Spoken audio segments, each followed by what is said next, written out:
अशी चर्चा आहे मतदारसंघात खूप मोठे नेते तुमच्या बरोबर होते ते तुमच्या आता साहेब परिस्थिती अशी आहे की राज्यामध्ये एक महायुतीचं वादळ हे या निवडणुकीच्या दरम्यान आपल्याला बघायला मिळालं. राज्याचे मुख्यमंत्री म्हणून आमचे लाडके नेते आदरणीय देवेंद्र फडणवीस साहेब परत एकदा राज्याचे मुख्यमंत्री झाले.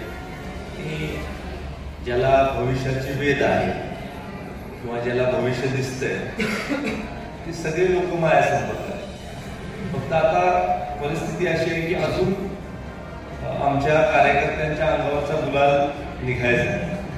त्यामुळे मी म्हटलं की इतक्यात जास्त गडबड होईल. पण गोष्ट खरी आहे, तुमच्याकडे कशी काय माहिती आली मी खूप सिक्रेसी आम्ही या सगळ्या गोष्टी विचारली होती. पण ही गोष्ट खरी आहे की कुणालाच पटणार नाही असे लोक संपर्कात आहेत माझ्या. आणि मीच त्यांना सांगितलं की इतक्यात तुमच्या म्हणजे ज्या नेत्यासाठी काम करत होता ते सुद्धा डिमॉरलाइज होतील. तुम्ही असं उड्या मारायला लागले सगळेच तिथं. काही दिवस तिथं राहा, काही दिवसांनी योग्य वेळ आल्यानंतर आमच्या पण लोकांची समजूत काढायला लागेल आणि मग त्यानंतर योग्य वेळेला योग्य निर्णय असे आमचं धोरण. शेवटी राजकारण ही आता सत्ता गाजवण्याची खुर्ची राहिलेली नाही. राजकारण ही सेवा कार्य म्हणून केलं तर तुम्ही समाधानी राहाल आणि तुम्ही जास्त काळ तुम्हाला तिथं काम करायची संधी मिळेल. आता अलीकडच्या काळामध्ये लोक सुद्धा सुशिक्षित झाले, लोकांच्या अपेक्षा वाढल्या, लोकांना इलेक्ट्रॉनिक मीडियाच्या द्वारे, प्रिंट मीडियाच्या द्वारे, सोशल मीडियाच्या द्वारे माहिती पडतं. इतर देशामध्ये काय चाललंय हे माहिती पडतं, इतर राज्यामध्ये चाललंय काय माहिती पडतं. त्यामुळे जेवढं तुम्ही नम्र राहाल, कृतज्ञ राहाल, लोकांमध्ये राहाल, जनतेमध्ये राहाल, लोकांच्या अडी अडचणी सोडवा, तेवढं जनता तुम्हाला योग्य ठिकाणी काम करण्याची संधी देत असते.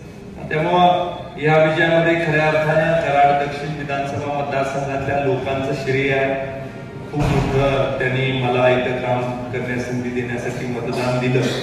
त्याबरोबर सगळे जे माझे कार्यकर्ते बऱ्या वाईट काळामध्ये माझ्याबरोबर राहिले कार्यकर्ते, या कार्यकर्त्यांचं देखील खूप मोठं योगदान आहे.